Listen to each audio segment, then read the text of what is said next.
আমার শিক্ষক একবার একটি গল্প বলেছিলেন। এক ব্যক্তি তার ছেলেকে নিয়ে একটা পার্কে হাঁটছিল। তারা একসাথে হাঁটছিল।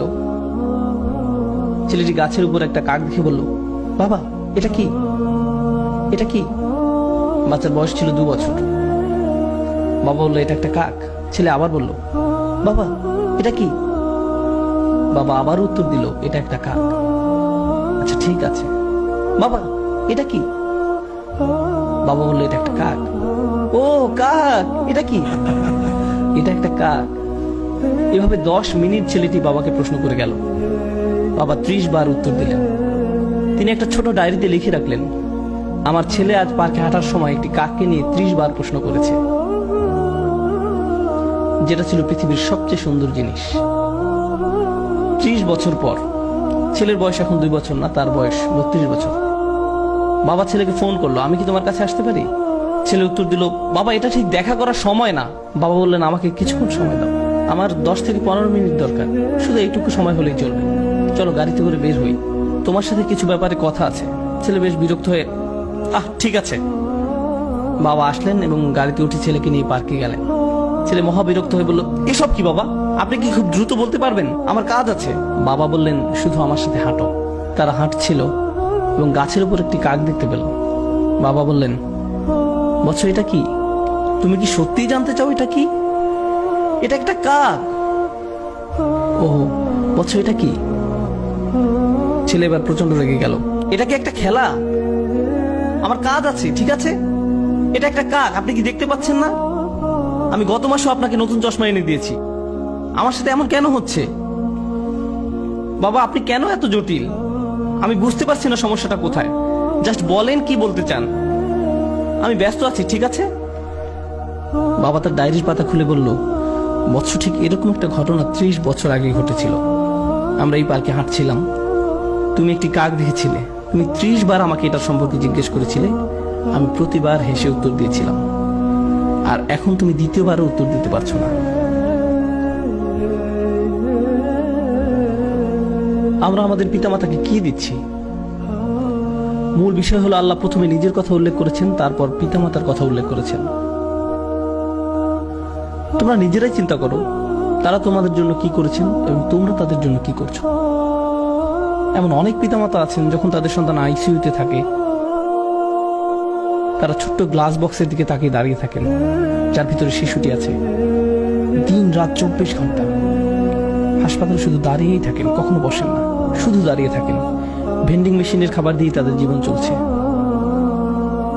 আর ঠিক এই সন্তানই বড় হলে ফোন করে খবর নেওয়ারও সময় হয় না।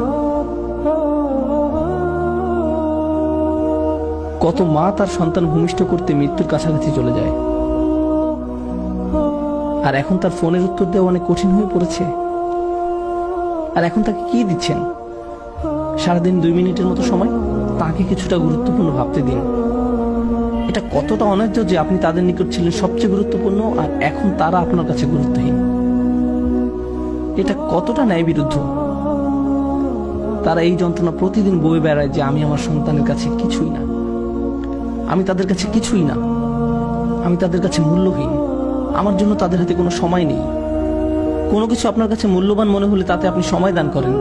বেশিরভাগ ক্ষেত্রে এই সময় আমরা পিতামাতার কাছ থেকে দূরে সরে থাকতে চাই। আপনি আপনার বন্ধুদের সাথে থাকতে চান, নিজের মতো করে থাকতে চান, মাতা পিতার সাথে থাকতে চান না।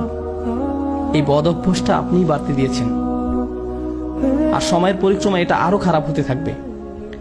আমাদের পিতামাতা অনেক অনেক বেশি আবেগপ্রবণ, তারা খুবই রক্ষণাত্মক। এটা বুঝতে পারবেন না যতক্ষণ না আপনি নিজে পিতামাতা হবেন। আপনার বয়স 60 হলেও আপনি তাদের কাছে শিশু।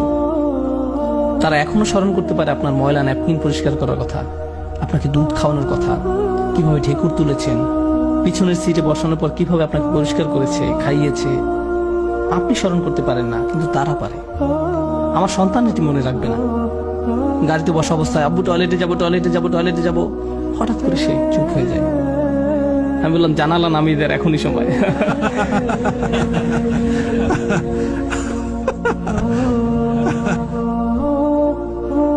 তারপর সে বলা শুরু করলো, আমি ঈদে কোন খেলনা পাবো। আমি ভাবলাম, ওকে, গাড়ি চালানোর জন্য আজ ভালো সময় নয়। তারপর সে যখন কলেজ থেকে গ্রাজুয়েশন করেছে, একদিন বিয়ে করেছে, সে তখন আর এটা মনে রাখবে না। কিন্তু কে কখনো ভুলে যাবে না? আমি কখনো ভুলে যাব না।